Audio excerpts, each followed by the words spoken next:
नगरसेवक रमेश म्हात्रे याला रुग्णालयातून डिस्चार्ज मिळालेला आहे। ठाणे रुग्णालयातून डिस्चार्ज मिळताच म्हात्रेला डोंबिवलीमध्ये नेलं गेलंय। डॉक्टरला मारहाण केल्याप्रकरणी रमेश म्हात्रेला अटक झालेली होती आणि रमेश म्हात्रे शिंदेच्या शिवसेनेचा नगरसेवक आहे।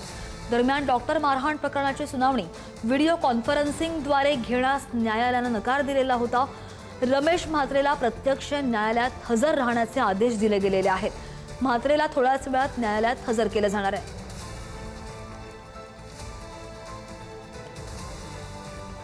आणि या संदर्भात आणखी अपडेट घेऊन आमचे प्रतिनिधी योगेश गोडे आपल्या सोबत आहेत। योगेश, काय म्हणणं आहे रुग्णालयाचं? हॉस्पिटलमध्ये ते होते आणि त्यानंतर आता न्यायालयात त्यांना हजर कधीपर्यंत केले जाणार आहे? सुनावणी कशी होणार आहे?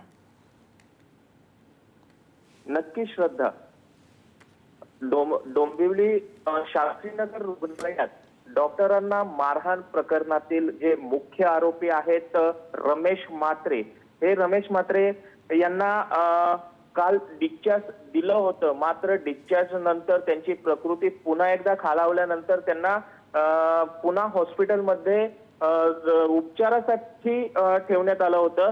या संपूर्ण प्रकरणात कोर्टाने मात्र जी व्हिडिओ कॉन्फरन्सद्वारे त्यांना देण्यासाठी नकार केला आणि त्यांना प्रत्यक्षात कोर्टात हजर करण्याचे हे आदेश देण्यात आलेले होते।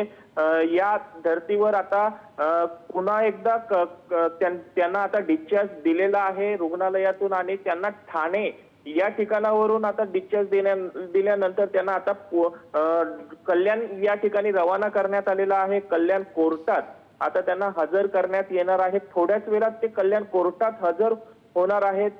न्यायालयाकडून आता किती दिवसाची पीसी ही त्यांना मिळते हे पाहणं आता महत्त्वाचं ठरणार आहे। त्याचबरोबर काय युक्तिवाद होत आहेत हे पाहणं देखील तितकंच महत्त्वाचं ठरणार आहे। अगदी हे काय युक्तिवाद होतात या संदर्भातले सगळे अपडेट घेत राहू। योगेश, धन्यवाद दिलेल्या सगळ्या सविस्तर माहितीसाठी।